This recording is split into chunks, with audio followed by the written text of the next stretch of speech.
পুরনো 4 বিভাগের সীমানাকে 4টি প্রদেশে ভাগ করে প্রাদেশিক শাসন ব্যবস্থা চালুর সুপারিশ করেছে জনপ্রশাসন সংস্কার কমিশন।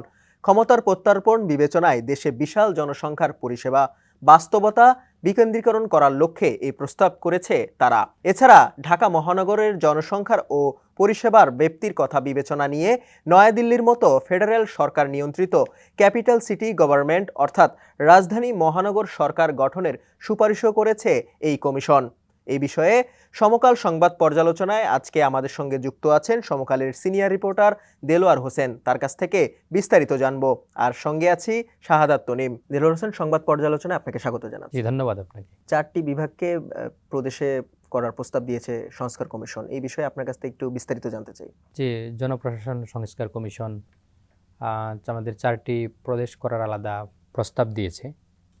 গতকাল তারা প্রধান উপদেষ্টার কাছে প্রতিবেদন জমা দিয়েছেন। সেই প্রতিবেদনে তারা তাদের অনেকগুলি সুপারিশ করেছে। মূলত অনেকগুলি সুপারিশের মধ্যে এটি একটি সুপারিশ রয়েছে, যে সুপারিশটি সমকাল সহ দেশের বিভিন্ন গুরুত্বপূর্ণ প্রতিবেদন হিসাবে আজকের দিনে ছিল, সারাদিনে। এটি মূলত প্রদেশ আমাদের দেশের জনসংখ্যাকে বিবেচনা করে এই প্রস্তাবটি তারা বলেছে। সংস্কার কমিশন বলছে যে আমাদের দেশের জনসংখ্যা, আমাদের দেশটি ছোট বাংলাদেশ আয়তনের দিক থেকে, তো জনসংখ্যা আমাদের অনেক বেশি। জনগণের সেবাটাকে নিশ্চিত করার জন্যই মূলত এই প্রদেশগুলো, যে 4টি প্রদেশ হয়ে গেলে সেই প্রদেশগুলোতে একটি প্রদেশগুলোতে একটি সরকার কাঠামো থাকবে।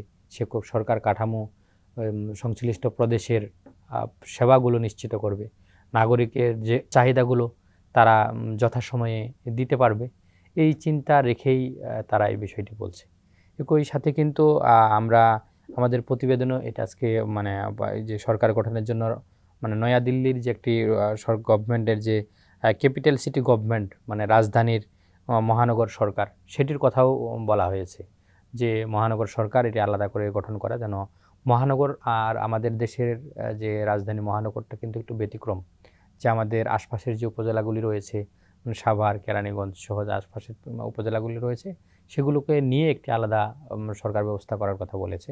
এটি মূলত প্রস্তাবটি করা হয়েছে মানুষের সেবা নিশ্চিত করার বিষয়টিকে জোর দিয়ে, যে যেহেতু আমাদের কেন্দ্রীয় সরকার জনসংখ্যা বেশি হওয়ার ফলে সব মানুষের সেবাটি নিশ্চিত করা একটু দ্রুহ হয়। আমাদের নানা রকম জটিলতা, মানুষ যথাসময়ে সেবা পায় না। এই সেবার বিষয়টি দীর্ঘদিনের আমাদের একটা মানুষের একটা অভিযোগ রয়েছে, যে এই সেবাটার কথা চিন্তা করেই মূলত এটি। বাংলাদেশে কি এটা করা সম্ভব হবে কিনা? হ্যাঁ, বাংলাদেশে এটি করা সম্ভব। আমরা স্থানীয় সরকার বিশেষজ্ঞ যারা রয়েছেন তারা কিন্তু দীর্ঘদিন ধরে বলে আসছেন আমাদের এই স্থানীয় সরকার ব্যবস্থার কাঠামোটিকে একটু পরিবর্তনের জন্য, এটার আমূল পরিবর্তনের জন্য। বর্তমান আমরা একটি পরিবর্তিত প্রেক্ষাপটে একটি অন্তর্বর্তী সরকার পেয়েছি।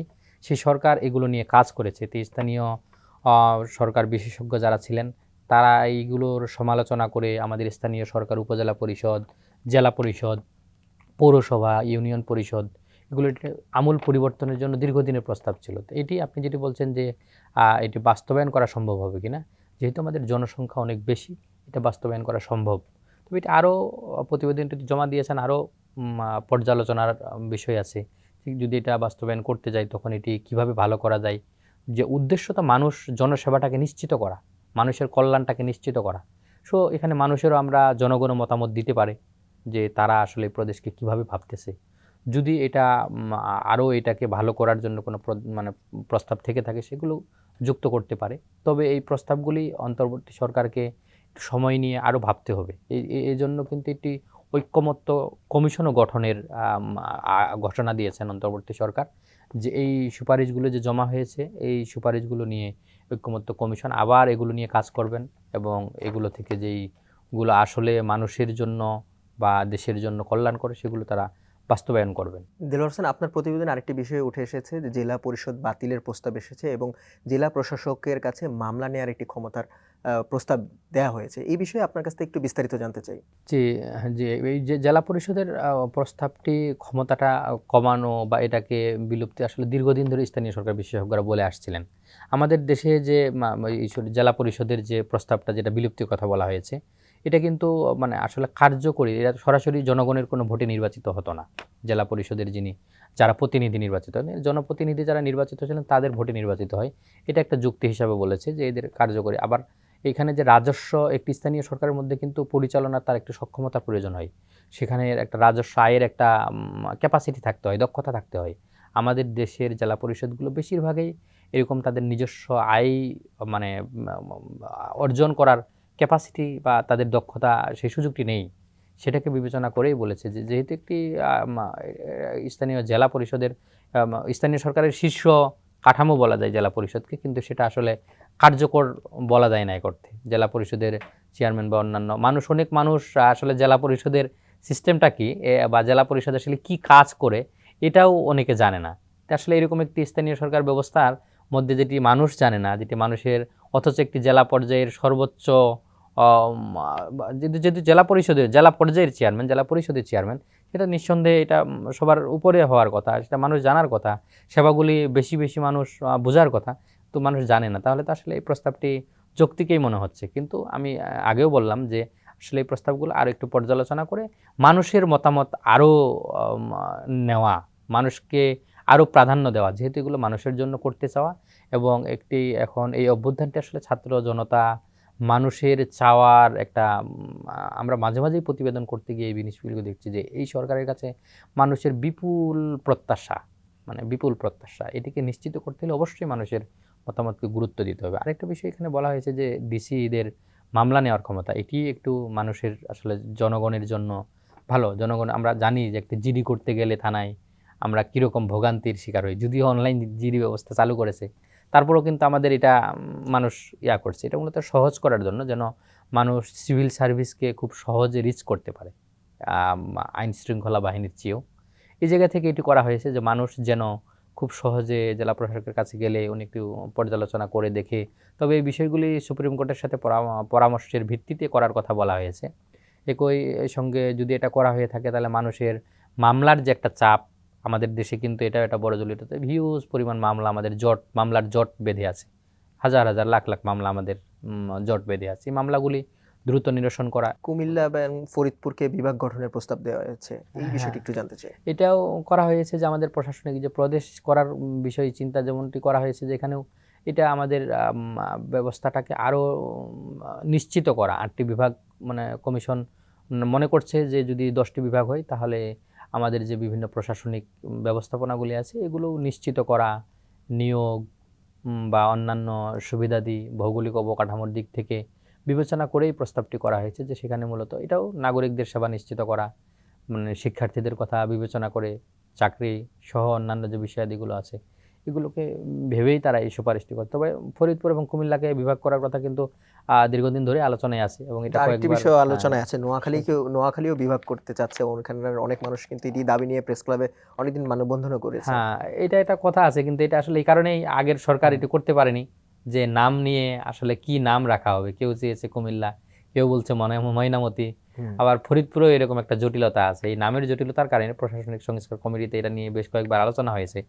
আমরা এর আগে অনেকবার প্রতিবেদন করেছি, কিন্তু আসলে এটি বাস্তবায়ন হয়নি। নাম নিয়ে এটা বেশ জটিলতা আছে।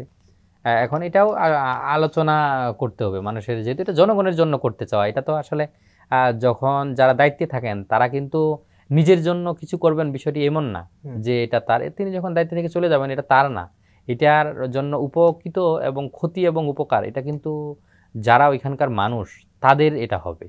তো এটা তো তাদেরকে প্রাধান্য দিয়ে যেই জিনিসটি করলে ভালো হবে সেটি করা, এবং এর নাম নিঃসন্দেহে আসলে মানুষের সুন্দর নাম রাখা বা সুন্দর নাম কার্যকরী নাম হওয়া তো একটা ভালো বিষয়, সেটাও একটু চিন্তা করেই করবে আমরা আশা করি অন্তর্বর্তী। দেলোয়ার, আপনার প্রতিবেদন আরেকটি বিষয় এসেছে যে উপজেলা ম্যাজিস্ট্রেট কোর্ট স্থাপনের কথা এসেছে, এটি কি করা সম্ভব কিনা, হলে সাধারণ মানুষ কি সুফল পাবে?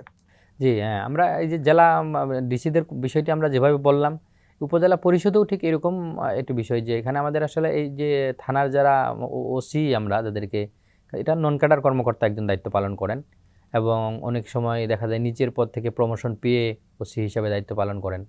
তো যেহেতু এই প্রশাসনিক পুলিশ নিয়ে কিন্তু আমাদের হিউজ কথা, অন্তর্বর্তী সরকার এবং আমরা এই পুলিশের মধ্যে মানুষের নানা রকম বিরক্তি আমরা দেখেছি।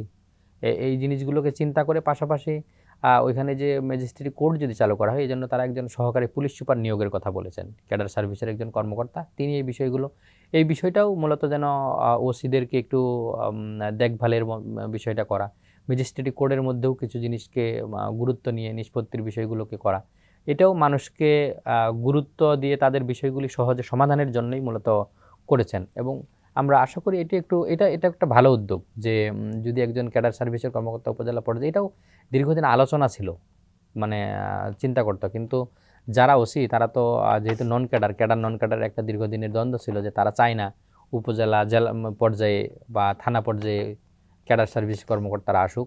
তারা আসলে দেখা যায় তাদের প্রমোশন বা তারা ওই জায়গাটি তাদের একটু সংকুচিত হয়।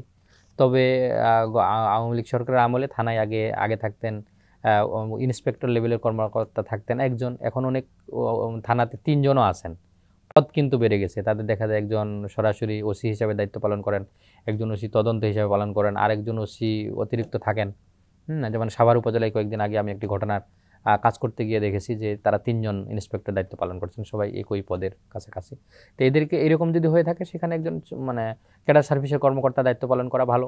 যে এটি যদি হয় তাহলে মানুষ এই ম্যাজিস্ট্রেট কোর্ট যদি হয় সেটা আরও মানুষ সহজে জেলায় যেতে তো নিঃসন্দেহে সময় বেশি লাগে, টাকা পয়সা বেশি খরচ হয়।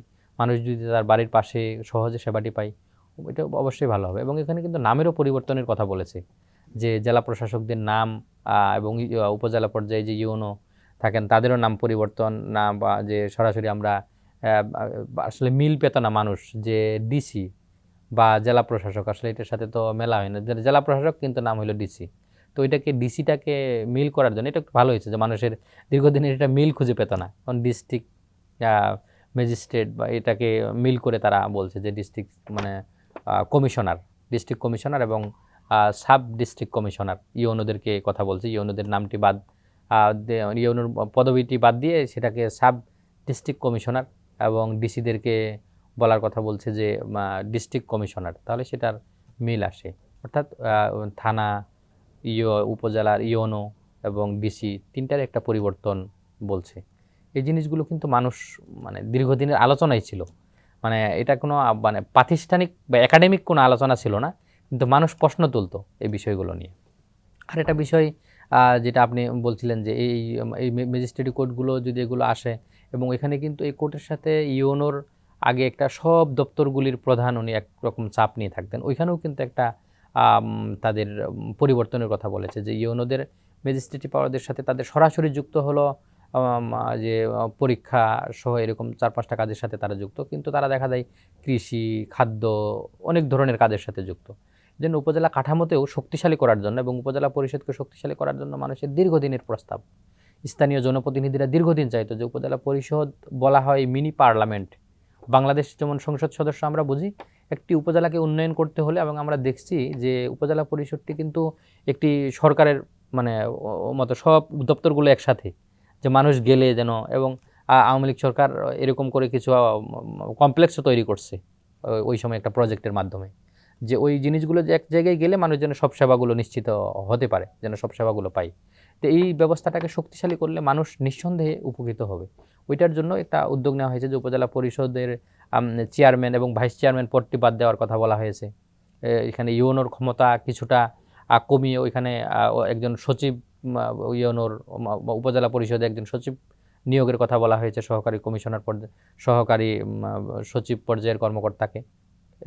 এবার পুরো প্রশাসন একটা আমূল পরিবর্তন বলা যায়। আমরা আসলে এখানে 2 রকম পরিবর্তন এসেছে এখানে, একটা হলো স্থানীয় সরকার ব্যবস্থার পরিবর্তন এবং প্রশাসনিক ব্যবস্থা কাঠামোর পরিবর্তন, পুরো প্রতিবেদনে আমরা যেটা দেখেছি। এবং এই কারণে কিন্তু আমরা আমাদের আজকের প্রতিবেদনও 2টা প্রতিবেদন আমরা করেছি। একটি স্থানীয় সরকার ব্যবস্থাপনাকে আমরা পুরো বিষয়টি একসাথে করার চেষ্টা করেছি, আরেকটি করেছি আমরা প্রশাসনিক ব্যবস্থার কি পরিবর্তন, প্রশাসনের সাথে স্থানীয় সরকারের একটি সম্পৃক্ততা, সরাসরি সম্পৃক্ততা রয়েছে, এই বিষয়গুলোকে নিয়ে আমরা কাজ করেছি। তো এই যদি পরিবর্তনগুলো যে পরিবর্তনগুলো প্রশাসনিক যে পরিবর্তনগুলো, সেখানে মন্ত্রণালয়, আমরা স্থানীয় সরকারের অনেকগুলো বিষয় বললাম, যেমন মন্ত্রণালয়গুলিকেও কমিয়ে গুচ্ছ পদ্ধতিতে নিয়ে আসার কথা বলা হয়েছে। সেখানে ক্লাস্টার পদ্ধতিতে, গুচ্ছ পদ্ধতিতে 5টি ভাগে বিভক্ত করার কথা বলা হয়েছে, যে সংশ্লিষ্ট অর্থ রিলেটেড, অর্থ বাণিজ্য এই রিলেটেড কিছু মিনিস্ট্রি থাকবে, আবার পরিবেশ রিলেটেড কিছু মিনিস্ট্রি থাকবে, এগুলোর সাথে পদবিগুলোও কিছুটা পরিবর্তন আসবে। এরপর যে আগে শুধুই প্রশাসন ক্যাডারের কর্মকর্তারা দেখা যায় নিশ্চিতভাবেই সচিবালয়ে কাজ করতে পারতেন, এখন এবার এটিও একটি আলোচিত বিষয়, এখন কি হয় দেখার বিষয় আসলে। জি, দেলোয়ার হোসেন, আমরা একটা সংবাদ ভালো- পর্যালোচনা আমাদেরকে সময় দেওয়ার জন্য আপনাকে অসংখ্য ধন্যবাদ। জি, আপনাকেও ধন্যবাদ। দর্শক, এই ছিল আজকের সমকাল সংবাদ পর্যালোচনা। অন্য কোনো দিন অন্য কোনো বিষয় নিয়ে আমরা আবারও হাজির হব। ততক্ষণ পর্যন্ত সমকালের সঙ্গে থাকুন এবং দেশ বিদেশের সর্বশেষ সংবাদগুলো সবার আগে জানতে www.সমকাল.com চোখ রাখুন।